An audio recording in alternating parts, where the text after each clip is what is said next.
മനഃശാസ്ത്രം വലിയ ഒരു വൈഡായിട്ടുള്ള വാസ്റ്റായിട്ടുള്ള ഒരു ഏരിയയാണ്. അപ്പം അതിൽ ഇസ്ലാമിക പ്രബോധന രംഗത്ത് നമ്മൾ നിൽക്കുമ്പോൾ ഉണ്ടായിരിക്കേണ്ട ശ്രദ്ധിക്കേണ്ട ചില മനഃശാസ്ത്ര സമീപനങ്ങളെക്കുറിച്ചാണ് ഞാൻ സംസാരിക്കാൻ ഉദ്ദേശിക്കുന്നത്. അപ്പം അതിന് മുമ്പായിട്ട് എല്ലാവരും ഈ വലത് കൈ ഒന്ന് ചെസ്റ്റിൽ വെക്കുക, ഹൃദയത്തിന്മേൽ വെക്കുക. കുറച്ച് നേരം ഇങ്ങനെ സൈലൻ്റ് ആയിട്ട് നിന്നിട്ട് എന്നിട്ട് തൊട്ടടുത്തുള്ള ആൾക്കൊരു ഷെയ്ക്കാൻ്റെ കൊടുക്കും. ഒന്ന് ചിരിച്ചുകൊണ്ട് ഒന്ന് ഷെയ്ക്കാൻ്റെ കൊടുക്കുക. ഒന്ന് അഭിനന്ദിക്കുകയാണ്. കാരണം ഇന്നലെ മുതലേ ഈ ഗഹനമായ ചർച്ചകൾ, കുറേ ഇസങ്ങൾ, ഇതൊക്കെ കേട്ട് നമ്മളെ കൂടെ നിൽക്കുന്ന ആളുകളാകുമ്പോൾ അവരെ അപ്രീഷിയേറ്റ് ചെയ്യാതെ വയ്യ. അപ്പോൾ അത് നമ്മൾ കൊടുക്കേണ്ടത് വളരെ അത്യാവശ്യമാണ്. പ്രത്യേകിച്ചൊരു സൈക്കോളജിക്കൽ അപ്രോച്ചാണ് ഞാൻ പറയാൻ ഉദ്ദേശിക്കുന്നത്. അപ്പോൾ എൻ്റെ പ്രസൻറ്റേഷനിൽ ഒരു ചേഞ്ച് വേണം. അപ്പോൾ ഇസ്ലാമികമായ ആശയങ്ങളും ആദർശങ്ങളും ജീവിത വീക്ഷണവും ഒക്കെ വളരെ ശക്തമായിട്ട് വ്യതിരിക്തമായിട്ട് പ്രചരിപ്പിക്കേണ്ട ഒരു കാലത്താണ് നമ്മൾ ഇന്ന് ജീവിക്കുന്നത്. ഇപ്പോൾ പ്രബോധനം എന്നുള്ളതിൻ്റെ ഭാഷാർത്ഥം പരിശോധിക്കുമ്പോൾ തന്നെ നാച്ചുറലായിട്ട് സ്വതേ ഗന്ധമുള്ള ഒരു വസ്തുവിൻ്റെ ആ ഗന്ധം അകന്നു പോകുമ്പോൾ നാച്ചുറലായിട്ട് അതിനെ സുഗന്ധം ഉണ്ടാക്കിയെടുക്കുക എന്നുള്ള ഒരു ഭാഷാർത്ഥം പ്രബോധനത്തിന് നമുക്ക് കാണാൻ സാധിക്കുന്നുണ്ട്. അപ്പോൾ നമുക്കറിയാം, ഓരോ വ്യക്തിയും ഭൂമിയിൽ ജനിക്കുന്നത് ശുദ്ധ പ്രകൃതിയോടുകൂടിയാണ്. അവനെ കള്ളനും കൊള്ളരുതാത്തവനും അല്ലെങ്കിൽ പാപിയും കുറ്റവാളിയൊക്കെ ആക്കുന്നതിൽ സാഹചര്യത്തിന് വളരെ വലിയ പങ്കുണ്ട് എന്നുള്ളത് നമ്മൾ മനസ്സിലാക്കണം. പ്രകൃതിയിൽ നിന്നുള്ള ഒരു ഡൈവേർഷൻ നടക്കുമ്പോൾ, അതിൽ നിന്ന് അകൽച്ച ഉണ്ടാകുമ്പോൾ, അങ്ങനെ അകന്നു പോകുന്നവരെ തിരിച്ചു കൊണ്ടുവരാനുള്ള ഒരു ദൗത്യമായിട്ട് വേണം നമ്മൾ പ്രബോധനത്തെ വിവക്ഷിക്കാൻ എന്നുള്ളതാണ് ആദ്യമായിട്ട് സൂചിപ്പിക്കാനുള്ള ഒരു കാര്യം. മറ്റൊന്ന്, ഇസ്ലാഹ് എന്നുള്ളത് ഒരു മെത്തഡോളജിയാണല്ലോ. അപ്പോൾ അതിൻ്റെ മെത്തഡോളജിയെക്കുറിച്ചുള്ള ചർച്ചയാണ് ഇവിടെ നടന്നുകൊണ്ടിരിക്കുന്നത്. അപ്പോൾ ഇതൊരു കണ്ടിന്യൂസ് ആയിട്ടുള്ള ഒരു പ്രക്രിയയാണ്, തുടർച്ചയായിട്ടുള്ള പ്രക്രിയയാണ്. ഇതിൽ ചിന്തയും അതുപോലെ തന്നെ ആലോചനയും ഒക്കെ ആവശ്യമായിട്ടുള്ള കോംപ്രിഹെൻസീവ് ആയിട്ടുള്ള ഒരു വിഷയമാണ് ഇത് എന്നുള്ളത് യാതൊരു സംശയവുമില്ല. അപ്പോൾ നമ്മൾ മനസ്സിലാക്കുക, രണ്ട് വ്യക്തികളോ അല്ലെങ്കിൽ സമൂഹങ്ങളോ തമ്മിലുള്ള ഇൻറ്ററാക്ഷൻ നടക്കുമ്പോൾ ആ ഇൻറ്ററാക്ഷൻ വളരെ ഇഫക്റ്റീവ് ആവണമെങ്കിൽ, യൂസ്ഫുൾ ആവണമെങ്കിൽ തീർച്ചയായിട്ടും അതിന് ചില സൈക്കോളജിക്കൽ മെത്തഡോളജി ഉണ്ട് എന്നുള്ളതിൽ യാതൊരു സംശയവുമില്ല. അപ്പോൾ ഇതിൽ ഏറ്റവും പ്രധാനപ്പെട്ട ഒരു കാര്യമാണ് നമ്മൾ നോ ദ ഓഡിയൻസ് എന്നുള്ളത്. നമ്മുടെ മുമ്പിലുള്ള ഓഡിയൻസ് ആരാണ് എന്നുള്ളത് തിരിച്ചറിയുക എന്നുള്ളത് വളരെ പ്രധാനപ്പെട്ട ഒരു കാര്യമാണ്. അപ്പോൾ ആളുകളോട് സംസാരിക്കുമ്പോൾ അവർ ജീവിക്കുന്ന കാലം, സാഹചര്യം, അതുപോലെ തന്നെ അവരുടെ മനസ്ഥിതി, മാനസിക നില, വ്യക്തികൾ തമ്മിലുള്ള വ്യത്യാസം എന്നിവയെല്ലാം പരിഗണിക്കപ്പെടണം. ഉദാഹരണമായിട്ട് നമ്മളിപ്പോൾ ഒരു ഖുതുബ എന്നുള്ളത് ഇസ്ലാമിക സമൂഹത്തിന് എഡ്യൂക്കേഷൻ കിട്ടുന്ന അല്ലെ വിശ്വാസ വിശുദ്ധി ലഭിക്കുന്ന നല്ലൊരു അവസരമാണല്ലോ. അപ്പോൾ അവിടെ തന്നെ നമ്മൾ ഇപ്പോൾ ഒരു ടൗണിൽ പ്രസംഗിക്കുന്ന രീതിയിലല്ല ഒരു ഗ്രാമത്തിൽ പ്രസംഗിക്കേണ്ടത്. അതേ ശൈലിയിലല്ലല്ലോ ക്യാമ്പസിൽ ഖുതുബ നടത്തേണ്ടത്. അപ്പോൾ അവിടെ ആ ഒരു മെത്തഡോളജിയിൽ നമ്മളെ മുമ്പിലുള്ള ഓഡിയൻസിനെ മനസ്സിലാക്കിക്കൊണ്ട് സംസാരിക്കുകയാണെങ്കിൽ തീർച്ചയായിട്ടും അതിൽ വളരെ വലിയ മാറ്റങ്ങൾ ഉണ്ടാവും. അത് യൂസ്ഫുൾ ആക്കാൻ സാധിക്കും എന്നുള്ളത് നമുക്കറിയാം. അപ്പം അങ്ങനെ നമ്മളെ മുമ്പിലുള്ള ഓഡിയൻസിനെ മനസ്സിലാക്കി കഴിഞ്ഞാൽ അതിന് പറ്റിയ ഒരു മെത്തഡോളജി, നമുക്ക് ഏറ്റവും ആപ്റ്റായിട്ടുള്ള മെത്തഡോളജി ഉപയോഗിക്കാൻ സാധിക്കും എന്നുള്ളതാണ് അടുത്തൊരു കാര്യം എന്ന് പറയുന്നത്. ഇപ്പം കുട്ടികളോടും യുവാക്കളോടും ഒരേ രീതിയിലല്ലല്ലോ സംസാരിക്കേണ്ടത്. റസൂൽ സല്ലല്ലാഹു അലൈഹി വസല്ലം ഒരു മാതൃകയാണ്. ഇപ്പോൾ ഉമൈർ എന്ന കുട്ടിയോട് സംസാരിച്ചു തുടങ്ങുമ്പോൾ, ഉമൈറെ നിന്റെ കുരുവിക്കുഞ്ഞിൻ്റെ വിശേഷം എന്താണെന്നാണ് ചോദിക്കുന്നത്. ജാബിർ എന്നുള്ള ചെറുപ്പക്കാരനോട് ഒരു യുദ്ധം കഴിഞ്ഞ് തിരിച്ചു പോകുമ്പോൾ സൗഹൃദ സംഭാഷണം നടത്തുന്ന പ്രവാചകൻ ചോദിക്കുന്നത് അദ്ദേഹത്തിൻ്റെ വിവാഹത്തെക്കുറിച്ചാണ്. അപ്പോൾ ആളുകളുമായിട്ട് നമ്മൾ ഇൻ്ററാക്ട് ചെയ്യുമ്പോൾ അവർക്ക് അനുയോജ്യമായ ശൈലിയും അവർക്ക് ഇഷ്ടപ്പെടുന്ന കാര്യങ്ങളും മനസ്സിലാക്കിക്കൊണ്ടാണ് സംസാരിക്കേണ്ടത് എന്നുള്ളതാണ് ഏറ്റവും പ്രധാനപ്പെട്ട കാര്യം എന്നുള്ളതാണ് ഇതിൽ നിന്ന് മനസ്സിലാകുന്നത്. വേറൊരു കാര്യം എന്ന് പറഞ്ഞാൽ, നമ്മൾ പ്രവാചകൻ പലപ്പോഴും ഓരോ സന്ദർഭങ്ങളിൽ സിറ്റുവേഷനിലായിട്ട് ചില കാര്യങ്ങൾ പഠിപ്പിച്ചു കൊടുത്തിട്ടുണ്ട്. ആ കുട്ടികൾക്ക് മോനെ ബിസ്മി ചെല്ലേണ്ടതുണ്ട്, അതല്ലെങ്കിൽ നമ്മൾ നടക്കുമ്പോൾ ഇങ്ങനെയാണ്, അല്ലെ വലതുവശത്തുള്ളവർക്ക് മുൻഗണന കൊടുക്കണം. ഈ രീതിയിലൊക്കെ പ്രവാചകൻ തീർച്ചയായിട്ടും ഈ ഒരു സൈക്കോളജിക്കൽ അപ്രോച്ച് ഉപയോഗിച്ചിട്ടുണ്ട് എന്നുള്ളത് കാണാൻ സാധിക്കുന്നുണ്ട്. മറ്റൊരു വിഷയം എന്ന് പറയുന്നത് ക്ലിയർ ആൻഡ് ക്രിസ്റ്റൽ ഗോൾ. എന്താണ് നമ്മൾ ദഅവത്ത് നടത്തുമ്പോൾ അതുകൊണ്ട് അർത്ഥമാക്കുന്നത്? അത് എപ്പോഴും നമുക്ക് ആവശ്യമായിട്ടുള്ളൊരു കാര്യമാണ്. ഇപ്പോൾ ഔട്ട്കം ബേസ്ഡ് എഡ്യൂക്കേഷൻ എന്ന് പറയലുണ്ട്. എന്നതുപോലെ എന്താണ് നമ്മൾ ഔട്ട്പുട്ട്, എന്താണ് നമ്മൾ എക്സ്പെക്റ്റ് ചെയ്യുന്നത്, അല്ലെങ്കിൽ ഈ ഒരു പ്രവർത്തനം കൊണ്ട്, പ്രോസസ്സ് കൊണ്ട് നമ്മൾ എവിടെ എത്തണം എന്നുള്ളതാണ് നമ്മൾ മനസ്സിലാക്കിയിട്ട് വേണം ദഅവത്ത് പ്രവർത്തനങ്ങൾ നടത്താൻ. അപ്പോൾ അവിടെ നമ്മൾ ലക്ഷ്യം വെക്കുന്ന നമ്മുടെ ലക്ഷ്യത്തെക്കുറിച്ചുള്ള ഒരു ക്ലാരിറ്റി ആവശ്യമാണ്. Clarity of the matter. എന്താണ് നമ്മൾ പ്രബോധനം ചെയ്യുന്നത്, വൈ ഐ ആം ഹിയർ എന്നുള്ളത് നമുക്ക് ആൻസർ വേണം. അല്ലാതെ മറ്റോൻ പറഞ്ഞുകൊണ്ട് ഞാൻ ഇവിടെ നിൽക്കുകയാണെന്നുള്ളതല്ല. വൈ ഐ ആം ഹിയർ എന്നുള്ളതിൻ്റെ ആൻസറിൻ്റെ നമുക്ക് കോൺഫിഡൻസ് ഉണ്ടാവുള്ളൂ. അപ്പോഴേ നമ്മുടെ വോയിസിന് പവർ ഉണ്ടാവുള്ളൂ. അപ്പോഴേ നമ്മളെ വാക്കുകൾ ഹൃദയത്തിൽ നിന്നാവുള്ളൂ. അപ്പം നമ്മൾ നമ്മുടെ ലക്ഷ്യത്തെക്കുറിച്ച്, നമ്മുടെ വിശ്വാസത്തെക്കുറിച്ച്, നമ്മൾ പറയുന്ന മാറ്ററിനെ കുറിച്ച് വളരെ ക്രിസ്റ്റലായിട്ട്, വളരെ ക്ലിയറായിട്ട് നമുക്ക് മനസ്സിലാവണമെന്നുള്ളതാണ്. നെക്സ്റ്റ് എന്ന് പറയുന്നത് നമ്മുടെ ബിഹേവിയറാണ്. ജെൻറ്റിൽ ബിഹേവിയർ, ഹൃദ്യമായ പെരുമാറ്റം അല്ലെങ്കിൽ സൗമ്യമായ പെരുമാറ്റം. ഇപ്പം നമ്മൾ അവതരിപ്പിക്കുന്ന വിഷയം വളരെ നല്ല വിഷയമാണ്. അതുപോലെ നമ്മളെ മെത്തഡോളജി വളരെ ക്ലിയറാണ്. പക്ഷേ പറയുന്ന ആളുടെ വ്യക്തിത്വം അതിന് ചേർന്നതായിരിക്കണം. അത് ചേർന്നതല്ലെങ്കിൽ പിന്നെ അതിന് റിസൾട്ട് ഉണ്ടാവില്ല. എനിക്ക് തോന്നുന്നു നമ്മുടെ ഇടക്കാലത്ത് യുവജനങ്ങളൊക്കെ ഒരുപക്ഷെ ഈ മതരംഗത്തുള്ള ആളുകളോട് ഒരു അകൽച്ച കാണിച്ചത് അവരുടെ പേഴ്സണാലിറ്റിയും അവർ പറയുന്ന കാര്യങ്ങളും തമ്മിൽ കോൺട്രഡിക്ഷൻ ഉണ്ടായതുകൊണ്ടാണോ എന്ന് എനിക്ക് പലപ്പോഴും തോന്നിപ്പോകാറുണ്ട്. അപ്പോൾ നമ്മുടെ പ്രത്യേകിച്ച് പ്രബോധന പ്രവർത്തനങ്ങൾ നടത്തുമ്പോൾ, ആളുകളെ നന്മയിലേക്ക് ക്ഷണിക്കുമ്പം നമ്മുടെ ബോഡി ലാംഗ്വേജ് ഏറ്റവും പ്രധാനപ്പെട്ട കാര്യമാണ്. ഞാൻ പലപ്പോഴും പല ആളുകളുടെ സംസാരങ്ങൾ, അല്ലെങ്കിൽ ഇന്ന് നല്ലൊരു വിഭാഗം ആളുകളുടെ സംസാരം ശ്രവിക്കുമ്പോൾ തന്നെ I am okay, you are not okay എന്നുള്ള ഒരു ടോണാണ് പലപ്പോഴും ഉണ്ടാവാറുള്ളത്. അങ്ങനെയല്ലോ നമ്മൾ ആളുകളെ സമീപിക്കേണ്ടത്. അപ്പോൾ ആളുകളെ നമ്മൾ സമീപിക്കുമ്പോൾ നമ്മുടെ ഒരു അപ്രോച്ച്, നമ്മുടെ ബിഹേവിയർ എന്ന് പറയുന്നത് ഏറ്റവും പ്രധാനപ്പെട്ട കാര്യമാണ്. പ്രത്യേകിച്ച് ഇസ്ലാം എന്ന് പറയുന്ന മതം ഇന്ന ദീന യുസ്റുൻ എന്നാണല്ലോ. മതം വളരെ എളുപ്പമാണെന്നാണ് പറയുന്നത്. അപ്പോൾ അതുപോലെ ഇന്ന ദീനു നസീഹ, ഗുണകാംക്ഷയാണ്, മറ്റുള്ളവർക്ക് നന്മയുണ്ടാവണം എന്നുള്ളതാണല്ലോ നമ്മൾ ഉദ്ദേശിക്കുന്നത്. അപ്പോൾ ആ രീതിയിലുള്ള അതിന് യോജ്യമായിട്ടുള്ള പേഴ്സണാലിറ്റിയും കാര്യങ്ങളാണ് നമ്മളിൽ നിന്ന് ഉണ്ടാവേണ്ടത്. നമുക്ക് പ്രവാചകൻ്റെ ഒരു ഉദാഹരണം. ഇപ്പോൾ മുആവിയ ബിൻ ഹക്കം എന്ന് പറയുന്ന ഗ്രാമീണനായ ഒരാൾ പ്രവാചകനും സഹാബികളും സംസാരിച്ചു കൊണ്ടിരിക്കുന്നു. അപ്പോൾ അവിടെ വന്നു. അപ്പോൾ വന്നപ്പോൾ അന്ന് തുമ്മുമ്പോഴുള്ള മര്യാദയെക്കുറിച്ചാണ് പറയുന്നത്. അപ്പോൾ തുമ്മുമ്പോൾ അൽഹംദുലില്ലാ എന്ന് കേൾക്കുന്നവർ റഹ്മത്തുള്ളാഹി ചൊല്ലണം എന്നൊക്കെയാണ് ഇദ്ദേഹം കേട്ടത്. അപ്പോൾ ഇദ്ദേഹം ബാക്കി കാര്യങ്ങൾ പൂർണ്ണമായിട്ട് ശ്രദ്ധിച്ചിട്ടില്ല. അള്ളാഹു കാരുണ്യം ചൊരിയട്ടെ, റഹ്മത്തുള്ളാഹി എന്ന് പറയണം എന്നുള്ളത് അദ്ദേഹം അവിടെ സേവ് ചെയ്ത് വെച്ചു. അപ്പോൾ പിന്നീട് അദ്ദേഹം ഒരിക്കൽ മദീനയിൽ വന്നപ്പോൾ ജമാഅത്ത് നിസ്കാരം നടന്നുകൊണ്ടിരിക്കുകയാണ്. പുള്ളിയും പിന്നാലെ കൂടി നിസ്കരിച്ചപ്പോൾ ആരോ തുമ്മി, അൽഹംദുലില്ലാ. അപ്പോൾ മൂപ്പര് ഉറക്കെ റഹ്മത്തുള്ളാഹി. ആൾക്കാർ മുഴുവൻ അദ്ദേഹത്തെ നോക്കാൻ തുടങ്ങി, ചില ആൾക്കാർ. അതുപോലെ ചിലരെന്തൊക്കെയോ ഇതിന് കൺഫ്യൂഷനായി, ഇതിന് റിപ്ലൈ ചെയ്യണോ വേണ്ടേ. അതുപോലെ തന്നെ ചിലർ കാൽത്തോടയിൽ അടിച്ചിട്ട് ശബ്ദം ഉണ്ടാക്കി. നിസ്കാരമൊക്കെ കഴിഞ്ഞപ്പം എവിടുന്നാണ് ഈ സൗണ്ടും കാര്യങ്ങളും, ആരാണ് കഥാപാത്രം എന്നില്ല എല്ലാവരും നോക്കി.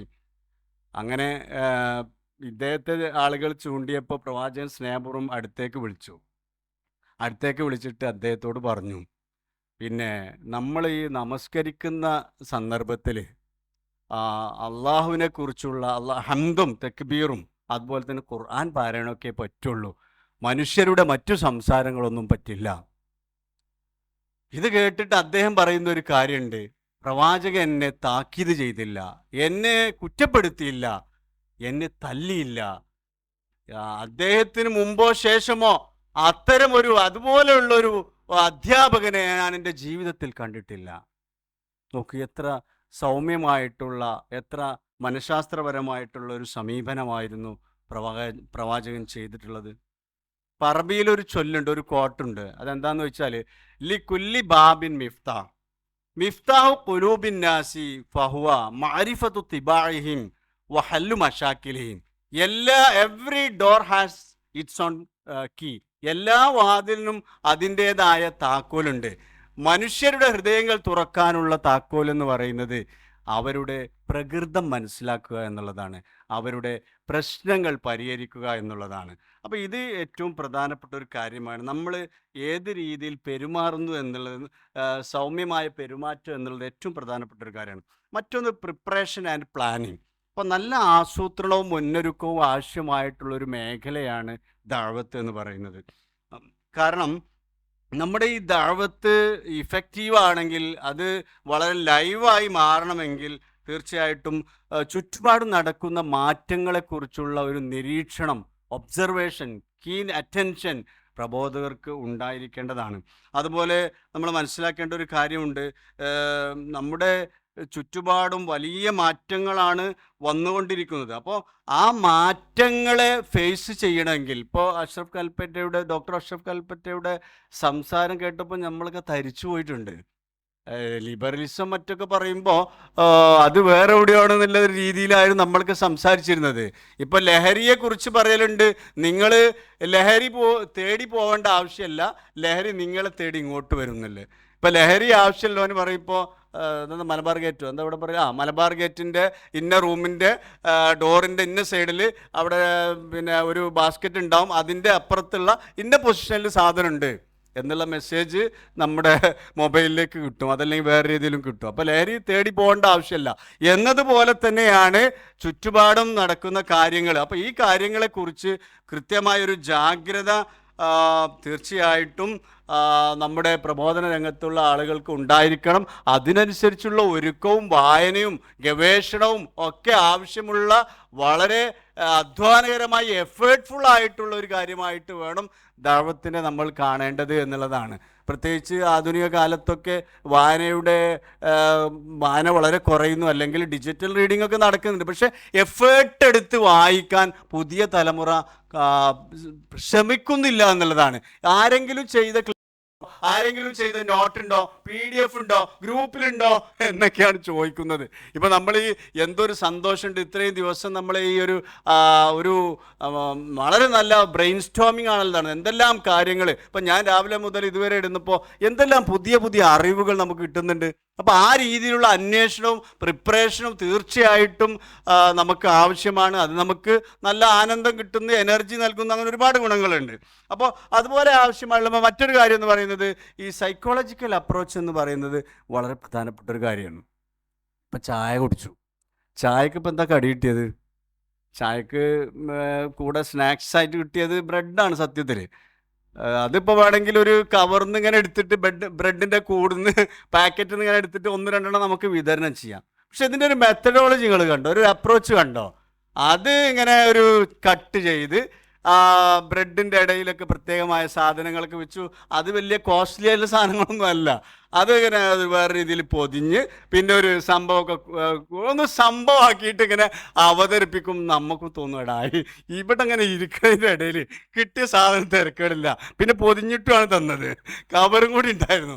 അപ്പോൾ ഞാൻ പറയും, ഈ മെത്തഡോളജി എന്ന് പറയുന്നത് ഏറ്റവും പ്രധാനപ്പെട്ട ഒരു കാര്യമാണ്. ഇന്നത്തെ കാലത്ത് പുതിയ ജനറേഷനെ നമ്മൾ ഫേസ് ചെയ്യുമ്പോൾ ഈ മെത്തഡോളജിക്ക്, സൈക്കോളജിക്കലായിട്ടുള്ള മെത്തഡോളജിക്ക് വളരെ പ്രാധാന്യമുണ്ട്. കാരണം ഈ കാലവും ലോകവും സൃഷ്ടിക്കുന്ന ആശയച്ചുഴിയിലകപ്പെട്ട് പോകുന്ന ജനതയ്ക്ക് തെളിമയാർന്ന സിമ്പിളായിട്ടുള്ള ഫോളോ ചെയ്യാവുന്ന, അപ്പോൾ ഇപ്പോൾ ഇത് ഒരു ട്രെൻഡുകൾ വരില്ല, ഫോളോ ചെയ്യാന്ന് വല്ലാത്തൊരു സംഭവമുണ്ട്. അപ്പോൾ കഴിഞ്ഞ ദിവസം ഞാൻ ഹയർ സെക്കൻഡറി അധ്യാപനം, അപ്പോൾ ഒരു പെൺകുട്ടി കഴിഞ്ഞ ദിവസം എന്നോട് പറഞ്ഞു, സാറേ സമയം അവസാനിപ്പിക്കാൻ ഏതായാലും, പിന്നെ നിങ്ങൾക്ക് ഐഫോൺ വാങ്ങിക്കൂടെ ചോദിച്ചു എന്നോട്. എൻ്റെ ഫോൺ എന്തോ ഫോട്ടോ എടുക്കാൻ വേണ്ടി ചോദിച്ചു. അപ്പോൾ ഞാൻ പറഞ്ഞു എൻ്റെ കയ്യിൽ ഐഫോണൊന്നും ഇല്ല എന്ന് പറഞ്ഞു, ഇത് മൈഫോണാണെന്ന്. അപ്പോൾ ഞാൻ ചോദിച്ചു, അതല്ലടാ ഈ ഐഫോൺ ഉണ്ടായാലും എന്താണ് കാര്യം എന്ന് ചോദിച്ചു. അത് സാറേ, ഐഫോൺ ഉള്ളവർക്ക് കുറേ ഫോളോവേഴ്സ് ഉണ്ടാവില്ലേ, കുറേ ഫോളോവേഴ്സ് ഉണ്ടാകും, കുറേ ആരാധകരുണ്ടാവും. അപ്പോൾ ഈ ഫോളോവേഴ്സിൻ്റെ ഒരു ലോകത്താണ് നമ്മൾ ചിന്തിക്കുന്നത്. അപ്പോൾ നമ്മൾ മനസ്സിലാക്കേണ്ട ഏറ്റവും പ്രധാനപ്പെട്ട ഒരു കാര്യം എന്ന് പറയുന്നത്, നമ്മുടെ ഈ കുട്ടികൾ ആരെ ഫോളോ ചെയ്യുന്നു, അല്ലെങ്കിൽ പുതിയ ജനറേഷൻ ആരെ ഫോളോ ചെയ്യുന്നു. അപ്പോൾ ഫോളോ ചെയ്യാൻ പറ്റിയൊരു സാധനമാണ് ഈ ഇസ്ലാം എന്ന് പറയുന്നത് കാലത്തിനും ലോകത്തിനും അനുസരിച്ചിട്ട് അതിൻ്റെ മൂല്യങ്ങൾക്ക് മാറ്റം ഉണ്ടാവുന്നില്ല. നമ്മുടെ വിചാരിച്ചത് ഈ ലിബറലിസം, ഫ്രീഡം മൂവ്മെൻറ്റ്, സയൻസ് എന്നൊക്കെ പറഞ്ഞാൽ ഇതെന്തോ ഒരു ഭയങ്കര സംഭവം എന്നുള്ള രീതിയിലാണ് ആൾക്കാർ മനസ്സിലാക്കുന്നത്. ഇപ്പോൾ സയൻസിൻ്റെ ഡെഫിനേഷൻ ഇവിടെ പറഞ്ഞില്ലേ നമ്മുടെ ഡോക്ടർ. അപ്പോൾ നമുക്ക് എത്ര ആൾക്കാർക്ക് അതറിയാം. അപ്പോൾ ഈ സയൻസ് എന്നുള്ളൊരു മേമ്പടിയോട് ചേർത്ത് കഴിഞ്ഞാൽ അത് ഭയങ്കര സംഭവമായിട്ടിരിക്കും. അപ്പോൾ സയൻസ് പറഞ്ഞാൽ നോളജിൻ്റെ ഒരു only one of the part, അത്രയേ ഉള്ളൂ. അപ്പോൾ ഈ കാര്യം അപ്പോൾ റസൂലുള്ളാഹി സ്വല്ലല്ലാഹു അലൈഹി വസല്ലം നമ്മുടെ മുമ്പിൽ വെച്ചിട്ടുള്ള ഒരു മെത്തഡോളജി, ഇസ്ലാം പറയുന്ന ഒരു ഫാമിലി സിസ്റ്റം. ഇപ്പോൾ ഫാമിലിയെയും മാരേജിനെയൊക്കെ വളരെയേറെ അറ്റാക്ക് ചെയ്യുന്ന ഒരു കാലഘട്ടത്തിലാണ് നമ്മൾ ജീവിക്കുന്നത്. ഇപ്പോൾ ഞാൻ മൈനോറിറ്റി വെൽഫെയർ ഡിപ്പാർട്ട്മെൻറ്റിൻ്റെ എന്താ പറയുക പാത്വേ എന്ന് പറയുന്ന പ്രോഗ്രാം ഉണ്ട് ക്യാമ്പസുകളിലൊക്കെ. പാത്വേ എന്ന് പറയുന്നത് പ്രീ മെരിറ്റൽ കൗൺസിലിംഗ് കോഴ്സാണ്. അപ്പോൾ അതിൽ മാരേജ് എന്നുള്ള വിഷയം പ്രസൻറ്റ് ചെയ്യാൻ പോകുന്ന ആളാണ്, ഹസ്ബൻഡ് വൈഫ് റിലേഷൻഷിപ്പൊക്കെ. അപ്പോൾ ഞാൻ ചോദിക്കുന്നൊരു ചോദ്യമുണ്ട്, എപ്പോഴാണ് മാരേജ് വേണ്ടത്? അപ്പോൾ എനിക്ക് ഇവിടെ എന്നെ ഭയങ്കരമായി സ്ട്രൈക്ക് ചെയ്തു അഷ്റഫ് കൽപ്പറ്റയുടെ ഓരോ പല സംഭവങ്ങളും എന്നെ. കാരണം ഞാൻ ലൈവായിട്ട് കേട്ട സാധനങ്ങളാണ് ഈ പറയുന്നത്. എപ്പോഴാണ് കല്യാണം വേണം? ഒരു പെൺകുട്ടി പറയാണ് ജീവിതത്തിലെ എൻജോയ്മെൻ്റ് ഒക്കെ ഒന്ന് കഴിഞ്ഞതിന് ശേഷം. വല്ലാഹി ഞാൻ കേട്ട കാര്യമാണ് ഈ പറഞ്ഞത്.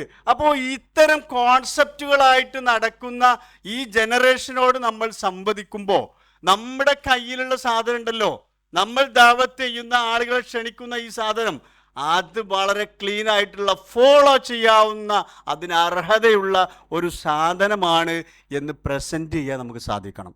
അവിടെയാണ് നമ്മളെ വിജയം. മുമ്പ് ഫയൽ കൊടുത്ത കൊളോക്കിയത്തിനും നമ്മുടെ സെമിനാറുകൾക്കും കൊടുത്ത ഫയലല്ല ഇപ്പോൾ കൊടുക്കുന്നത്. I appreciate the team who arranged this colloquium, wonderful. ഇത് നല്ല രീതിയിൽ നടത്തിയ ടീമിനെ കാരണം അവർ കാലത്തിൻ്റെ വായനകൾ, പുറം ലോകത്ത് നടക്കുന്ന വായനകൾ തിരിച്ചറിഞ്ഞ ആളുകളാണ് അവർ. അപ്പോൾ ഞാൻ പറയുന്നത് ഇതിൽ സൈക്കോളജിക്കൽ അപ്രോച്ച് എന്ന് പറയുന്നത് ഏറ്റവും പ്രധാനപ്പെട്ട ഒരു കാര്യമാണ് ഇന്നത്തെ കാലത്ത് ദഅവത്ത് രംഗത്ത് നമ്മൾ നിൽക്കുമ്പോൾ. ഒരു സംഭവം കൂടി പറയാം. പ്രവാചകനും സഹാബികളും പള്ളിയിൽ സംസാരിച്ചു കൊണ്ടിരിക്കുന്നു. ഒരു ചെറുപ്പക്കാരൻ കയറി വന്നു, ആരെയോ അന്വേഷിക്കുന്നുണ്ട്. അപ്പോൾ അങ്ങനെ നോക്കുന്നത് നബിയെ തന്നെയാണ്. എന്നിട്ട് നബിയുടെ അടുക്കൽ വന്നിട്ട് പറഞ്ഞു, ഇതില്ല യാ റസൂലല്ലാഹ്, പ്രവാചകനെ എനിക്ക് പെർമിഷൻ തരണം. എന്തിനാ പെർമിഷൻ ചോദിക്കുന്നത്? യുദ്ധം ചെയ്യാനാണോ? ഹിജ്റ പോകാനാണോ? ദീൻ്റെ സദസ്സിലിരിക്കാനാണോ? അല്ല, സിന ചെയ്യാനാണ്. എങ്ങനെയാണ് റസൂലുള്ളാഹി സ്വല്ലല്ലാഹു അലൈഹി വസല്ലം ആ യുവാവിനോട് സമീപിച്ച രീതി? അതാണ് നമുക്ക് മാതൃക. നബിക്ക് വേണമെങ്കിൽ അവനോട് ഖുർആൻ ഓതിയിട്ട് സിനയുടെ കുറ്റത്തെക്കുറിച്ച് പറയാമായിരുന്നു. പ്രവാചകന് വേണമെങ്കിൽ ഇതൊരു സാമൂഹ്യ വിപത്താണെന്നുള്ള ഗുണകാംക്ഷ രീതിയിൽ, വേറെ ഏതെങ്കിലും രീതിയിൽ അതിൻ്റെ ദോഷങ്ങളെക്കുറിച്ച് പറയാമായിരുന്നു. പക്ഷെ പ്രവാചകൻ പറഞ്ഞില്ലല്ലോ. പ്രവാചകൻ ശാന്തനായിട്ട് ചോദിച്ചു, അല്ല, നിന്റെ സഹോദരിയോട് ഇത് ചെയ്താൽ നിനക്ക് ഇഷ്ടപ്പെടുമോ? എല്ലാവർക്കും അറിയാവുന്ന സംഭവമായതുകൊണ്ട് ഞാൻ പറയുന്നില്ല. ആ മെത്തഡോളജി, അതാണ് നമ്മൾ ഫോളോ ചെയ്യേണ്ടത്. ആ മെത്തഡോളജിയാണ്, ആ രീതിശാസ്ത്രമാണ്, അവിടെയുള്ള ആ ഒരു മനഃശാസ്ത്ര സമീപനമാണ്. അപ്പോൾ എന്നിട്ട് പ്രവാചകൻ അദ്ദേഹത്തോട് ലാസ്റ്റ് പറഞ്ഞൊരു സംഭവമുണ്ട്. എന്താണത്? ഇതൊന്നും എനിക്കിഷ്ടമല്ല, ഇല്ല എന്ന് പറഞ്ഞതിന് ശേഷം സഹോദരിയെ പറഞ്ഞു, മറ്റുള്ള ആളുകളെയൊക്കെ പറഞ്ഞു, ഉമ്മയെ പറഞ്ഞു. ഉമ്മയോടാണ് ആദ്യം പറഞ്ഞത്, കാരണം അത് ഏറ്റവും സ്ട്രൈക്ക് ചെയ്യുന്ന പാർട്ടാണ്. അപ്പോൾ അത് പറഞ്ഞിട്ട് പറയാണ്, എങ്കിൽ നീ ഇഷ്ടപ്പെടുന്നത് ആളുകൾക്കും ഇഷ്ടമുള്ളതാവട്ടെ. നീ വെറുക്കുന്നത് ആളുകളെ വെറുക്കാനുള്ള അവസരം കൊടുക്കുക. നീ വെറുക്കുന്നത് ആളുകൾക്കും വെറുക്കാനുള്ള സ്പേസ് കൊടുക്കുക, അല്ല അവർക്കുള്ള ഫ്രീഡം കൊടുക്കുക. മറ്റുള്ളവരുടെ ഫ്രീഡത്തെ കുറിച്ചാണല്ലോ ചർച്ച. അപ്പോൾ നിങ്ങൾ ആലോചിച്ച് നോക്കൂ, ഇവിടെ ചിന്തിക്കാനുള്ള ഒരു സ്പേസ് കൊടുത്തു, ചിന്തിക്കാനുള്ള അവസരം അവിടെ ഉണ്ടാക്കി കൊടുത്തു. ഇതാണ് ഇന്ന് ആവശ്യമായിട്ടുള്ളത്. നമ്മൾ ദഅവത്ത്, പ്രബോധനം, പ്രഭാഷണം എന്നൊക്കെ പറയുമ്പോൾ അതിൻ്റെ ഈണത്തിലും ഇമ്പത്തിലും ഒക്കെ കയറി നടക്കുകയാണ്. ഇപ്പോൾ കഴിഞ്ഞ ദിവസം ഒരു സുഹൃത്ത് എന്നോട് പറഞ്ഞു, ദഅവത്തൊന്നും നടക്കില്ലല്ലോ, കുറേ എന്താ പറയുക, കുറേ ഫാൻസിനെ ഉണ്ടാക്കാനല്ലേ ഇന്ന് നടന്നുകൊണ്ടിരിക്കുന്നത്. എനിക്കറിഞ്ഞുകൂടെ അദ്ദേഹം എന്താണ് ഉദ്ദേശിച്ചത് എന്നുള്ളത്. അപ്പോൾ ഞാൻ അവസാനിപ്പിക്കുമ്പോൾ പറയാനുള്ള ഒരു പ്രധാനപ്പെട്ട കാര്യം എന്താണെന്ന് ചോദിച്ചാൽ 1-2 കാര്യങ്ങളുണ്ട്. ഈ ലാസ്റ്റ് പോയിന്റ് എന്ന് പറയുന്നത്, നമ്മൾ ഈ ദഅവത്ത് രംഗത്ത് പോകുമ്പോൾ ഏറ്റവും പ്രധാനമായിട്ടുള്ള ഒരു കാര്യം എന്ന് പറയുന്നത് know the generation camp. This is the last point. Generation gap നമ്മൾ തിരിച്ചറിയുക എന്നുള്ളത്. ജനറേഷൻ ഗ്യാപ്പ് മുമ്പും ഉണ്ട്. ഓൾഡ് ജനറേഷനും പഴയ ജനറേഷനും പുതിയ ജനറേഷനും തമ്മിലുള്ള ഗ്യാപ്പ് ഉണ്ടായിരുന്നു. അവരുടെ ആറ്റിറ്റ്യൂഡ്, മനോഭാവങ്ങളിലും കാഴ്ചപ്പാടിലും ധാരാളം വ്യത്യാസങ്ങളുണ്ട്. പക്ഷേ പഴയ തലമുറയും ഇന്നത്തെ തലമുറയുള്ള ജനറേഷൻ ഗ്യാപ്പാണ് വളരെ വൈഡാണ്, വളരെ ഗ്യാപ്പുണ്ട്. അതാണ് നമ്മൾ മനസ്സിലാക്കുക. അതിൻ്റെ പ്രധാനപ്പെട്ട ഒരു കാര്യം എന്താ വെച്ചാൽ, മുമ്പത്തെ കുട്ടിയുടെ പരിസരം വളരെ ചെറുതായിരുന്നു, ഇൻഫർമേഷൻ കിട്ടുന്ന പരിസരം വളരെ ചെറുതായിരുന്നു. ഇന്നത്തെ കുട്ടികൾ വെർച്വൽ വേൾഡിലാണ് ജീവിക്കുന്നത്, റിയൽ വേൾഡിൽ നിന്ന് അവർ അകലെയാണ്. അപ്പോൾ വെർച്വൽ വേൾഡിൽ ജീവിക്കുന്ന കുട്ടികൾക്ക് സ്വാഭാവികമായിട്ടും അവരുടെ സാഹചര്യങ്ങളും ട്രെൻഡുകളും അവരെ ഇൻഫ്ലുവൻസ് ചെയ്യും. അപ്പോൾ അതുകൊണ്ട് ഈ പുതിയ തലമുറയെ കുറ്റപ്പെടുത്തിയിട്ട് കടന്നു പോകാൻ എളുപ്പമാണ്. അവരെ തിരിച്ചറിഞ്ഞ് അവർക്ക് വേണ്ട രീതിശാസ്ത്രം മുന്നോട്ട് വെച്ച് അവരുടെ സൈക്കോളജിക്കൽ നീഡ്സ് മനസ്സിലാക്കി ചേർത്ത് പിടിക്കാനാണ് ശ്രമിക്കേണ്ടത്. അതിനുള്ള അവസരമായിട്ട് ഇതുപോലുള്ള പുതിയ പ്രവർത്തനങ്ങൾ മാറട്ടെ. അള്ളാഹു സുബ്ഹാനഹു തആല വളരെ ഇഫക്റ്റീവായ രീതിയിൽ, അള്ളാഹുവിൻ്റെ അടുക്കൽ പ്രതിഫലാർഹമായ രീതിയിൽ ആത്മാർത്ഥമായിട്ട് ദഅവത്ത് നടത്താൻ നമ്മയെല്ലാം അനുഗ്രഹിക്കുമാറാവട്ടെ. വാഖിറു ദഅവാന അൽഹംദുലില്ലാഹി റബ്ബിൽ ആലമീൻ. അസ്സലാമു അലൈക്കും. ശുക്രൻ.